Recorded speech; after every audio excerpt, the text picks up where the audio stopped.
ایک تحقیق کے مطابق امریکہ میں جو یونیورسٹی کے اندر طالب علم جاتا ہے وہ اس یونیورسٹی کے 4 سال جو گزارتا ہے اس میں 16 پارٹنرز تبدیل کرتا ہے اوسطاً. کچھ لوگ اس سے زیادہ، کچھ لوگ اس سے زیادہ اور کچھ لوگ اس سے. پوری صحبت کی جو انتہا ہے وہ وہاں پہ. اور ایسا نہیں ہے کہ یہ پارٹنرز تبدیل کرنے پہ اگر والدین کو پتہ چل گیا تو وہ ناراض ہوں گے. کوئی ناراضگی نہیں. تو یہاں بھی کئی مرتبہ یہ غلطی کئی مرتبہ ممکن ہے کہ کوئی بچہ خدا نخواستہ کر بیٹھے تو گھر میں ایک ہنگامہ ہوتا ہے کہ اچھا کیوں کر لیا اس نے؟ ایسا کوئی ماحول ہی نہیں ہے.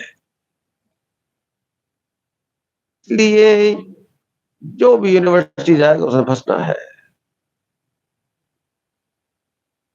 ہمارے یہاں ہدایہ اکیڈمی کے ایک طالب علم 1-2 سال یہاں گزارے تھے. استادوں کے ساتھ بڑا اچھا تعلق بھی تھا، شاید سے بڑی محبت کا تعلق. لگا ہم اے لیولز کرنے والے 11 دوست آپس میں دوست تھے. ہم سب نے کہا کہ ہم سب کینیڈا جائیں گے. میں کہنے لگا ہم سب کینیڈا گئے 11 کے 11.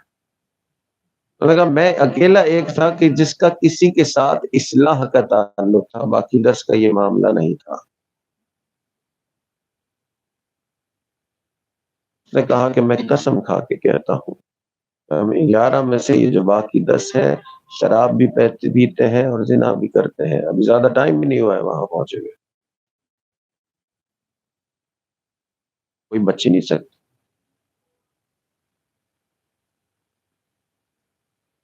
بہرحال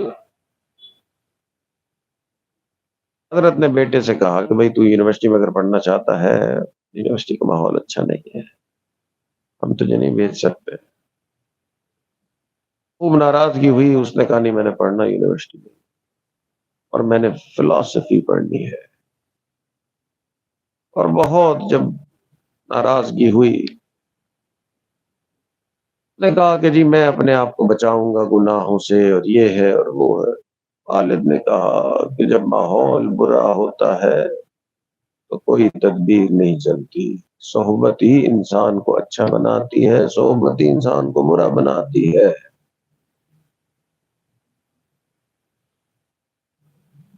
مگر کئی مرتبہ انسان اولاد کے سامنے بے بس ہوتا ہے. آخر کو بیٹے نے اپنی بات منوا ہی لی اور وہ یونیورسٹی میں فلسفہ پڑھنے کے لیے چلے گیا. والد نے بڑا اس کو سمجھایا کہ بھائی یہ بھی نہیں کرنا، یہ بھی نہیں کرنا، یوں واپس آ جانا، ادھر نہیں جانا ادھر نہیں جانا، ساری چیزوں کو ہاں کہہ کے اور بس اس نے کہا کہ یونیورسٹی شروع ہو. ہر سال یونیورسٹی کے اور پھر اس کے بعد اس نے فلسفے میں ماسٹرز بھی کیا، پھر پی ایچ ڈی بھی کیا. یعنی 12-13 سال یونیورسٹی میں گزر گئے. والد کو محسوس ہو رہا تھا کہ یہ آہستہ آہستہ یہ جو دینی شغف ہے وہ کم ہوتا جا رہا ہے، شوق کم ہوتا جا رہا ہے، نمازوں میں نظر نہیں آتا ہے. اور آہستہ آہستہ اس کا جو دنیاوی جو تعلیم اور سٹیٹس تھی وہ بھی بڑھ گئی. پی ایچ ڈی فلسفی میں اگر کر لیا تو ظاہر ہے اس پورے معاشرے میں ایک بڑا قدر سے اس کو دیکھا جا رہا تھا. والد کی پریشانی اس دن ہوئی کہ جب اس نے دیکھا کہ یہ جو بیٹا ہے گھر آیا ہوا ہے، چھٹیاں ہیں اور رمضان کے دن ہے اور دن میں آرام سے کھانا کھا رہا ہے. اب کوئی عام تو گھرانہ تھا نہیں. انگلستان کا سب سے پہلا مدرسہ، سب سے پرانا مدرسہ، اس مدرسے کے جو بانی تھے ان کا بیٹا. یعنی پورے انگلستان میں مسلمان جہاں آ کے ہدایت لیتے تھے یہ وہ جگہ تھی.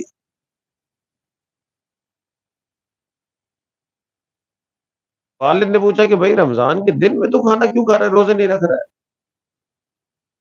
اس نے کہا جی روزے اس لیے نہیں رکھ رہا کہ میں تو دین اسلام بھی کو نہیں مانتا. اللہ اکبر. والد کے تو پیر سے نیچے زمین نکل گئی. افسوس بھی ہوا کہ اس کی بات کیوں مانی, غلط صحبت میں جا رہا تھا. کیوں جانے دیا اپنے بیٹے کو اپنے ہاتھ سے جہنم کے دروازے پہ. ماں بھی روئے آنسوؤں سے, والد بھی روئے آنسوؤں سے.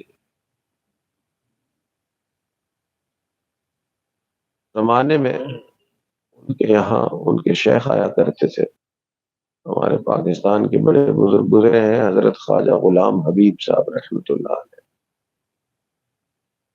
عرصے بعد حضرت جو ہے وہ ان کے گھر تشریف لائے. جب حضرت گھر میں آئے تو دونوں میاں بیوی نے سوچا کہ حضرت کو کیسے بتائے کہ جی ہمارا بیٹا یوں بات کرتا ہے. پوری دنیا میں مشہور ہے کہ جی یہ بہت بڑی نیکی والا گھرانہ ہے. مگر میاں بیوی نے دونوں نے سوچا کہ جی اس مسئلے کو حل تو کرنا ہے, کچھ تو ہم نے کرنا ہے اپنے اس بیٹے کے لیے جو بگڑنے کی انتہا پہ پہنچ گیا. بری صحبت نے اس کو کہاں پہنچا دیا. ہمت کر کے حضرت کو جا کے بتا دیا کہ یوں بیٹا تھا. اور حضرت کو تو پتہ ہی تھا کہ جی پچھلے 12-13 سال سے یونیورسٹی میں پڑھ رہا ہے, بیچلرز بھی کیا ہے, پھر ماسٹرز کیا, پھر پی ایچ ڈی کیا فلسفی میں.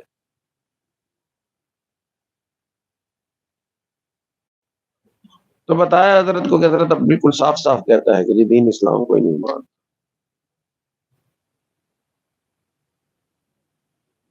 حضرت نے فرمایا کہ اس کو کہو کہ ہر روز مجلس ہوتی ہے, مجلس میں آ کے بیٹھے یہاں میرے ساتھ. والد نے جا کے کہا کہ جی آپ بھی چھٹیوں پہ آئے ہوئے ہیں, حضرت بھی آج کل یہاں آئے ہوئے ہیں, تو حضرت کی مجلس ہوتی ہے ہر روز, اس میں آیا کرو. بیٹے نے آگے سے کہا کہ جی میرا اس مجلس میں آنے کا کیا فائدہ, نہ میں نے نماز پڑھنی ہے, نہ روزہ رکھنا ہے, نہ حضرت کے بتائے ہوئے کوئی معمولات کرنے ہیں, نہ قرآن پڑھنا ہے. ان چیزوں سے تو میں اپنے آپ کو فارغ کر چکا ہوں. والد نے کہا بیٹا بیٹھ جا. نہیں مانا تو والد نے جا کے حضرت سے فرمایا. حضرت اس کو سمجھا رہا ہوں, وہ کہتا ہے نہ میں نے نماز پڑھنی ہے, نہ روزہ رکھنا ہے, نہ تلاوت کرنی ہے, نہ حضرت کے بتائے ہوئے معمولات کرنے, تو پھر بیٹھنے کا فائدہ کیا ہے. نے فرمایا کہ بھائی میں اس کو یہ سارے کام کرنے کا تو نہیں کہہ رہا, میں تو اس کو بیٹھنے کا کہہ رہا ہوں کہ آئے اور بیٹھے.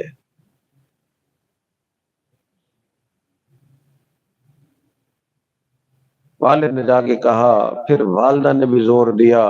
پھر والد اور والدہ کی پریشر کی وجہ سے اس نے کہا چلو بیٹھ ہی جاتا ہوں. اس کے ذہن میں یہی تھا کہ یہ مولانا صاحب ہیں, بے رب سی باتیں کریں گے,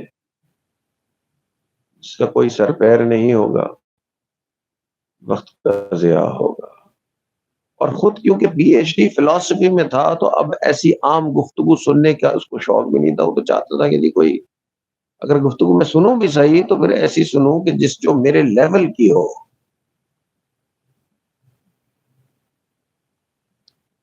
بہرحال وہ بیٹھ گیا حضرت کی صحبت میں, اور حضرت کی مجلس کے اندر پورا وقت اس نے گزارا. اور کیونکہ تھا تو علمی شخصیت, بیان حضرت کا سنا, اور بیان سننے کے بعد وہ اس نتیجے پہ پہنچا کہ حضرت کے بیان کے اندر بہت نالج تھی, اور میری نالج میں اضافہ ہوا ہے. تو علمی اعتبار سے یہ ایک اچھی مجلس تھی. اس نے کہا یہ بڑا مجھے مزہ آیا اس کے اندر, اور کیونکہ اسی فیلڈ سے تعلق تھا نا, فلسفی سے تعلق تھا, تو اس نے کہا یہ اچھی گفتگو ہے, یہ عام کوئی ایسے گفتگو کرنے والے نہیں, اسکالرشپ ہے.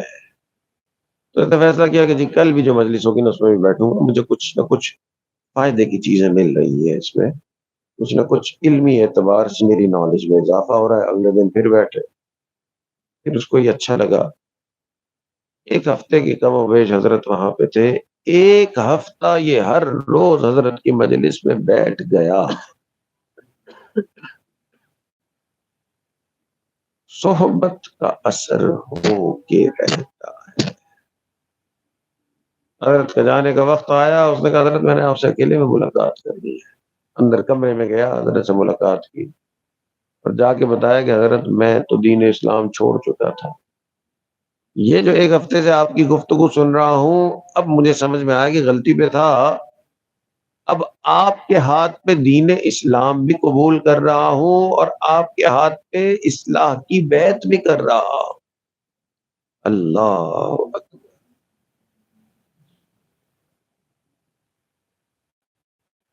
والد صاحب حضرت محمد واڈی صاحب ایک مدرسہ بنایا ہے، یہ جو واقعہ ہے بہت ہی ایسے کہانی جیسا لگتا تھا، تو مجھے یقین نہیں آتا تھا واقعی ایسے ہوا ہوگا۔ تو حضرت کے بہت سارے شاگردوں نے مل کے ایک مدرسہ ٹورانٹو میں بنایا، تو میرا جانا ٹورانٹو ہوا تو میں نے یہ واقعہ پورا ان کو سنایا کہ جی کیا یہ ایسے ہی ہے؟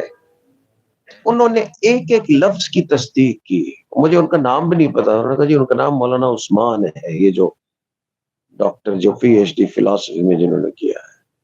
تو باقاعدہ یہ تصدیق شدہ واقعہ، واپس سے تصدیق شدہ، انہوں نے دین اسلام قبول کیا اور پھر حضرت سے پوچھا کہ جی میں کیا کروں؟ حضرت نے فرمایا کچھ نہیں، بس 5 وقت نماز پڑھ لو، یہ بہت ہے۔ کیونکہ واپس سے ایک نیا مسلمان بنا تھا تو 5 وقت بڑی پابندی سے نماز پڑھ رہا تھا۔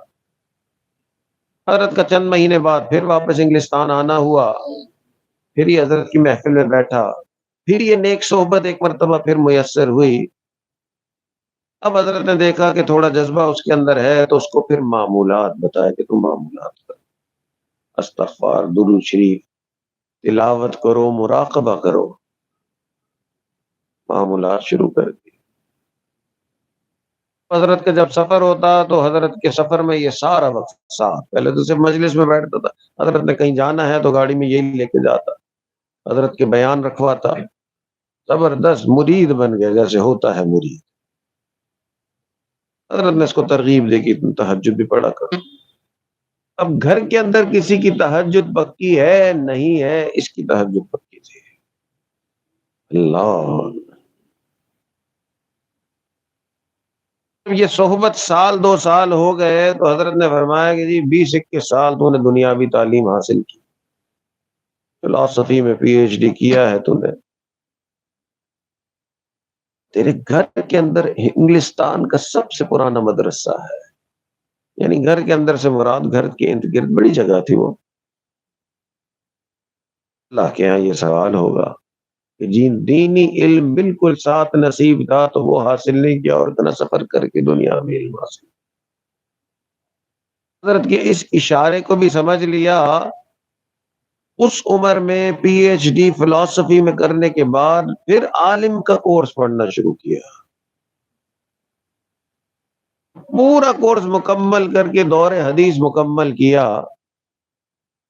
پھر حضرت نے ان کو اجازت و خلافت بھی دی، اور اللہ اکبر، جو کام والد نے نہیں کیا ہوگا بیٹا اس سے بھی زیادہ کام یونیورسٹی کالجز کے نوجوانوں کو دین کی طرف کھینچنے کے لیے یہ بہترین مرکز بن گیا۔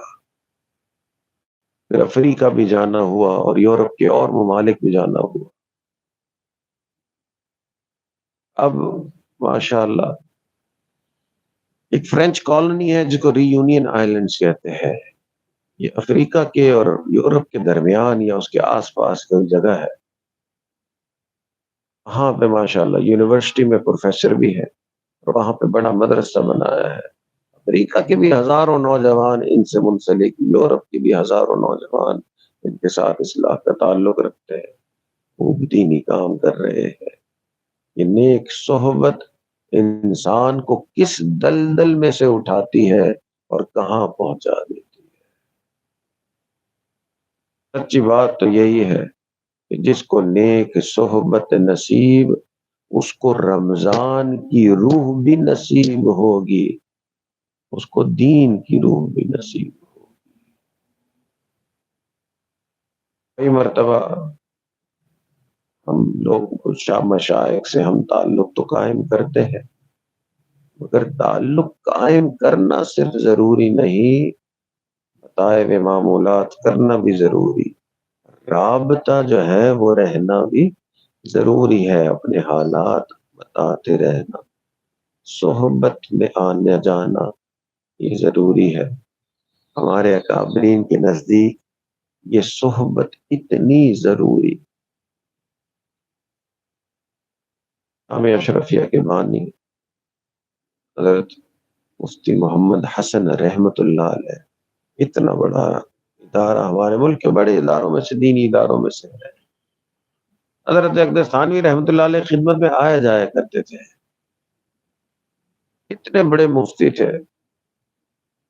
ایک دو مرتبہ حضرت سے عرض کی، حضرت میں نے آپ سے باقاعدہ بیعت کا تعلق قائم کرنا ہے۔ حضرت نے فرمایا بھائی صحبت تو مل رہی ہے، اصل مقصد تو صحبت ہی ہے، ابھی آپ رہنے دیں۔ 4 مرتبہ سفر کر کے حضرت کے پاس جاتے، کچھ وقت وہاں گزارتے، تو ان کو پھر یہ تقاضا پیدا ہوتا کہ میں فارملی باقاعدہ حضرت کا شاگرد، باقاعدہ حضرت کا مرید بنوں۔ حضرت یوں ٹال دیتے کہ بھئی آ جا رہے ہیں، صحبت تو مل رہی ہے۔ ایک مرتبہ آئے تو انہوں نے آتے ہی عرض کیا کہ حضرت اس مرتبہ آپ سے بیعت کا تعلق قائم کیے بغیر نہیں جاؤں گا۔ حضرت نے بھی دیکھا جی ارادے پکے ہیں، حضرت نے فرمایا ٹھیک ہے، پھر بیعت کی 3 شرطیں ہیں۔ پہلی شرط یہ ہے کہ آپ گو کہ ہیں تو مفتی اور اتنے بڑے ادارے کے بانی بھی ہیں، مگر کیونکہ آپ کا لہجہ پنجابی ہے، جو عربی کرت ہے نا اس میں یہ لہجہ کئی مرتبہ غالب رہتا ہے، تو یہ آپ کی کرت جو ہے نا مجھے پوری صاف نہیں لگتی ہے۔ عربی کی کرت جو ہے، پنجابی زبان میں گنے بڑے ہوتے ہیں، انانو، سانو، تتوانو، یہ ساری چیزیں بہت ہوتی ہیں اس میں۔ تو کئی مرتبہ عالم دین جو ہوتے ہیں ان کی بھی زبان کے اندر جو ہے نا وہ، تو حضرت نے فرمایا کہ جی آپ، پہلی شرط یہ ہے کہ آپ جو ہے وہ ابتدائی جو قاعدہ ہے وہ واپس سے پڑھیں۔ اب کسی عالم دین کو اور کسی اتنے بڑے مفتی کو جو بانی جامعہ اشرفیہ ہے، اس کو یہ کہا جائے کہ جی ابتدائی نورانی قاعدہ 4 سال کا بچہ پڑھتا ہے وہ تو اللہ، حضرت منظور ہے، یہ شرط منظور ہے، 100% پورا قاعدہ واپس پڑھوں گا کسی اچھے قاری کے ساتھ۔ نے فرمایا کہ اچھا دوسری شرط یہ ہے کہ آپ نے جو کتابیں پڑھی ہیں، چند کتابیں آپ نے ایسے اساتذہ سے پڑھی ہیں جن پہ میرا اعتبار نہیں ہے، تو یہ کتابیں آپ اپنے مدرسے میں جو استاد یہ کتابیں پڑھا رہے ہیں اس کی کلاس میں بیٹھ کے پڑھیں۔ مشکل کام ہے یہ بھی۔ فرمایا حضرت بہت اچھا، یہ بھی کر لیں گے۔ فرمایا کہ تیسری شرط یہ ہے کہ آپ مجھے اجازت دیں کہ آپ کی اہلیہ سے میں آپ کی زندگی کے بارے میں سوال کر سکوں، پردے میں آپ کی زندگی کے بارے میں سوال کر سکوں۔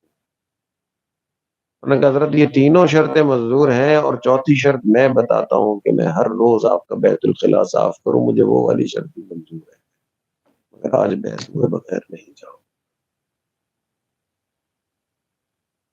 وہ کہ خود مفتی تھے، اتنے بڑے ادارے کے محتمم تھے، بانی تھے، مگر اس نیک صحبت کا دل میں اتنا زیادہ اس کی وقت تھی جی اس کے بغیر نیکی حاصل ہی نہیں ہو سکتی، اس کے بغیر یہ جو نہ رمضان کی روح حاصل ہو سکتی ہے، نہ دین کی روح حاصل ہو سکتی۔ ہمارے بزرگوں میں سے بزرگ گزرے حضرت علامہ انور شاہ کشمیری رحمۃ اللہ علیہ، بڑے اللہ والے تھے، بڑے محدث تھے۔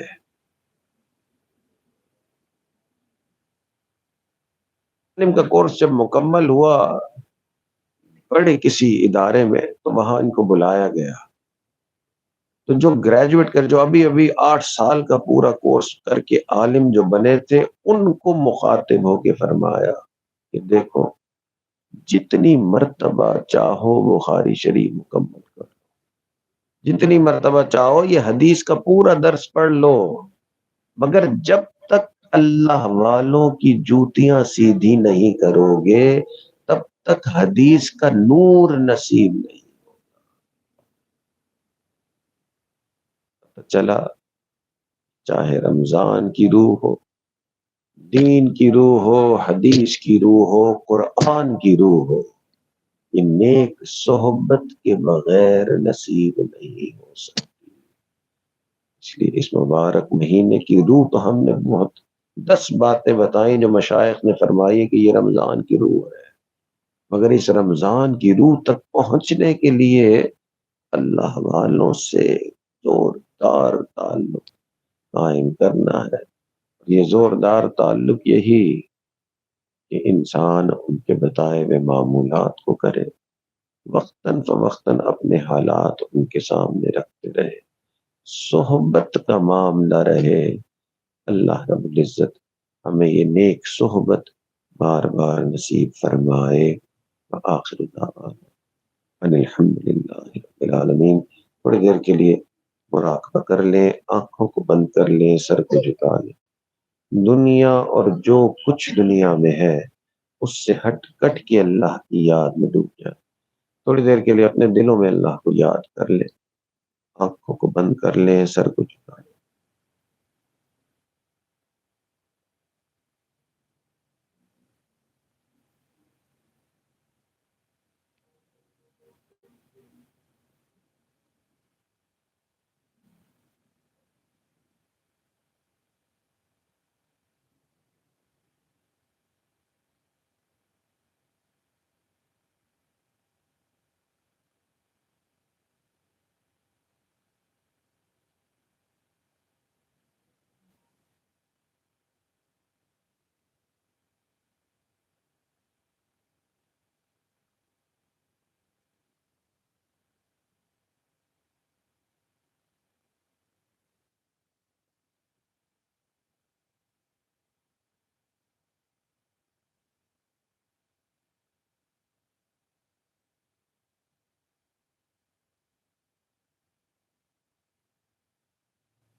حضور ایسا کوئی انتظام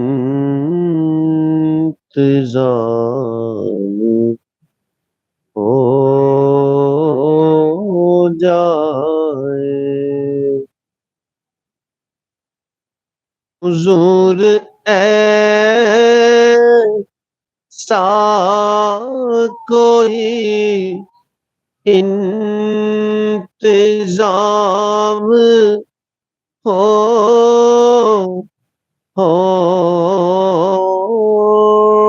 جائے،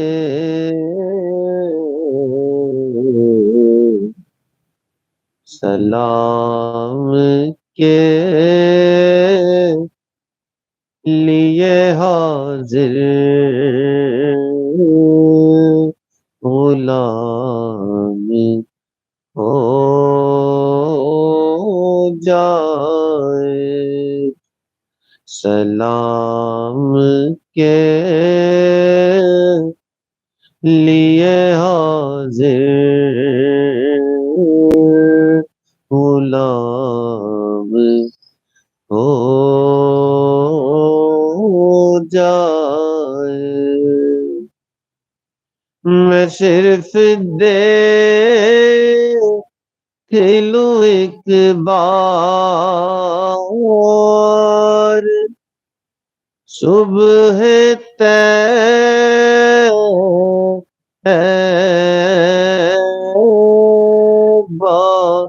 کو میں صرف دیکھ لوں ایک بار، صبح طیبہ کو بلا سے پھر میری دنیا میں شامل ہو جائے، بلا سے پھر میری دنیا میں شامل ہو جائے۔ حضور آپ جو چاہے تو کچھ نہیں مشکل، حضور آپ جو چاہے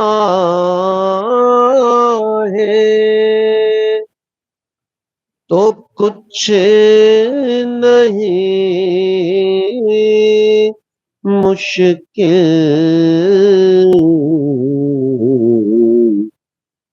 سمٹ کے فاصلے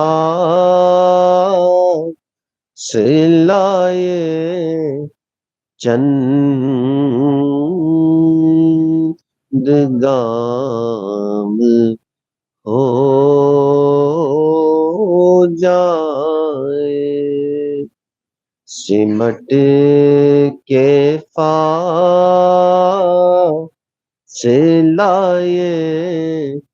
چند گام ہو جائے، مزہ تو جب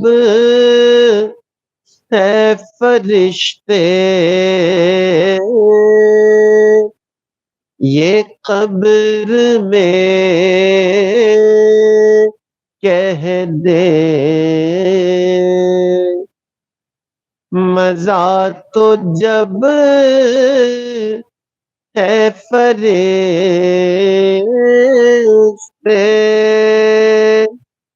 یہ قبر میں کہہ دے، سبیل دے ہے خیر الانام ہو جائے، سبیل دے ہے خیر الانام ہو جائے، سلام کے لیے حاضر غلام ہو جائے، حضور ایسا کوئی انتظام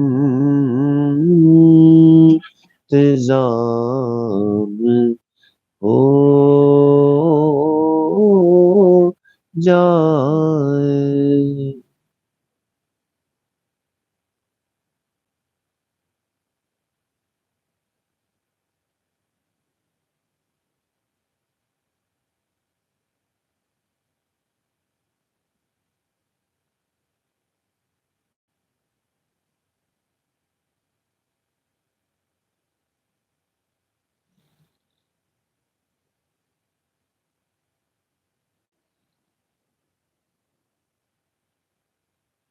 لا الہ الا اللہ محمد الرسول اللہ. دعا کر لیجئے. سبحان ربی العلی الوہاب.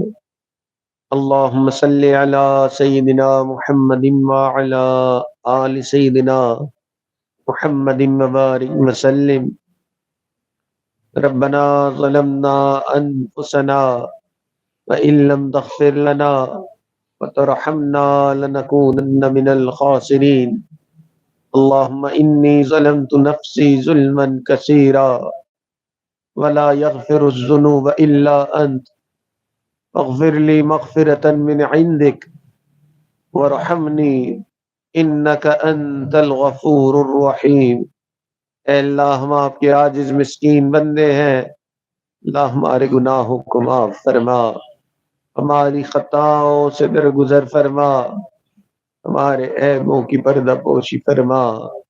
اللہ برے دن سے محفوظ فرما، اللہ بری رات سے محفوظ فرما، مالک برے کاموں سے محفوظ فرما. اے اللہ ہمیں برے انجام سے محفوظ فرما. اللہ ہدایت ملنے کے بعد گمراہی سے محفوظ فرما. میرے مالک سیدھا رستہ ملنے کے بعد بھٹکنے سے محفوظ فرما.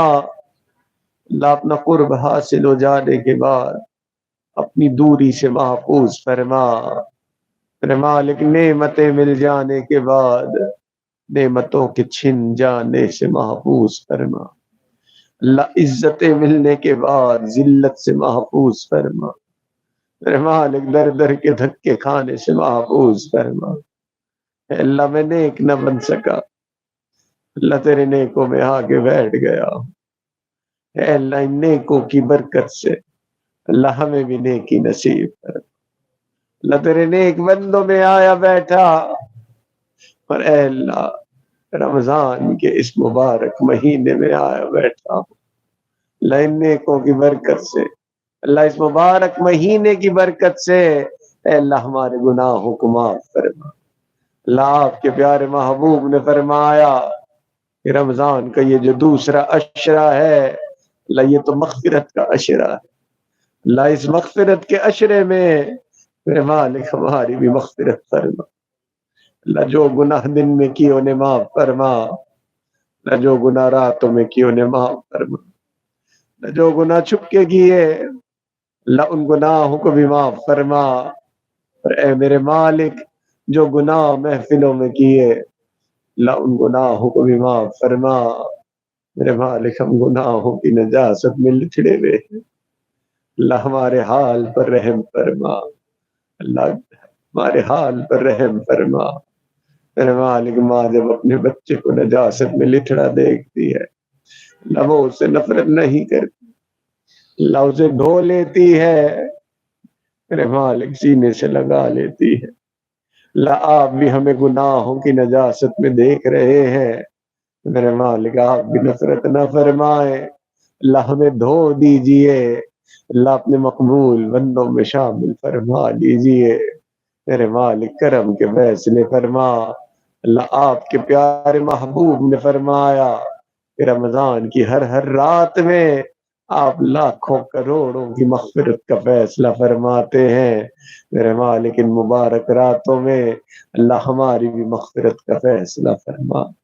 اللہ ہماری بھی مغفرت کا فیصلہ فرما. میرے مالک اپنے کرم کے فیصلے فرما. اللہ جہاں جہاں مسلمان پریشانی کے عالم میں ہے اللہ ان کی پریشانیوں کو دور فرما. اللہ اٹکے ہوئے کاموں کا ہونا آسان فرما. میرے مالک الجھے ہوئے کاموں کو اپنی رحمت سے سلجھا. اے اللہ رحمت کا معاملہ فرما. میرے مالک جس نے روٹی کا سوال کرنا ہوتا ہے اس فقیر کے لیے اگر ایک در بند ہوتا ہے اے اللہ وہ دوسرے در پہ چلا جاتا ہے. اللہ دوسرا در بند ہوتا ہے میرے مالک وہ تیسرے در پہ چلا جاتا ہے. اللہ مسئلہ اس فقیر کا نہیں، اللہ مسئلہ تو ہمارا ہے. اللہ اس در کے سوا کوئی اور در نہیں. اللہ اپنے در سے خالی ہاتھ نہ لوٹا. اے اللہ رحمت کا معاملہ فرما.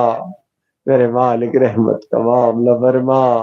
اے اللہ آپ تو وہ کریم ذات ہیں، اللہ 100 لوگوں کا قاتل، اللہ 100 لوگوں کا قاتل ابھی توبہ بھی نہیں کرتا ہے، توبہ کی نیت سے چلتا ہے، راستے میں فوت ہوتا ہے، میرے مالک آپ اتنے بڑے قاتل کو بھی میرے مالک جنت میں ڈال دیتے ہیں۔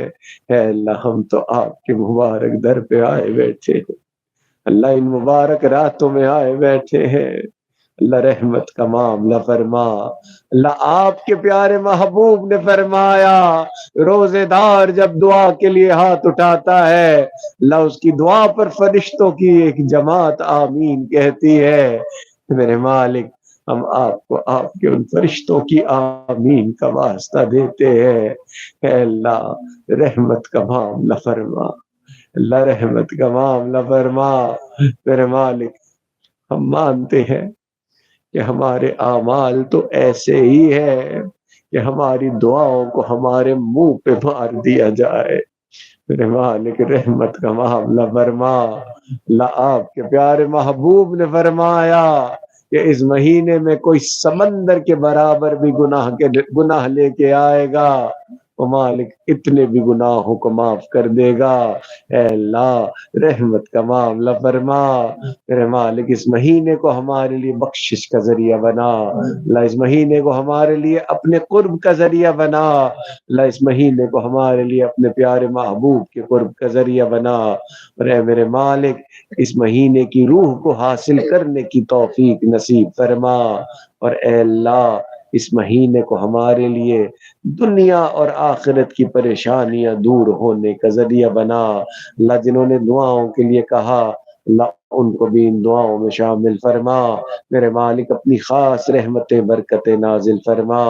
اے اللہ خاص طور پہ غزہ کے فلسطین کے مسلمانوں کی مدد فرما، اللہ ظالموں کے ظلم سے نجات نصیب فرما، میرے مالک اپنی رحمتوں کا سایہ عطا فرما، اللہ ہمارے تینوں حرم کی حفاظت فرما، اللہ ہمارے اس ملک کی حفاظت فرما، اللہ اس کو اندرونی بیرونی ہر قسم کے خلفشار سے اس کی حفاظت فرما، میرے مالک ہمارے شہر کی بھی حفاظت فرما، میرے مالک ہمیں بار بار اپنے گھر کا دیدار نصیب فرما، اللہ اپنے پیارے محبوب کے در کی حاضری نصیب فرما، اے اللہ ہمارے عزیز اقارب رشتہ دار مشائخ اساتذہ والدین جو بھی اس دنیا سے فوت ہو چکے ہیں جو حیات ہیں اللہ ان سب کی مغفرت فرما، میرے مالک جن کی مغفرت فرما دی اپنے قرب کے اعلیٰ درجات نصیب فرما، ربنا تقبل منا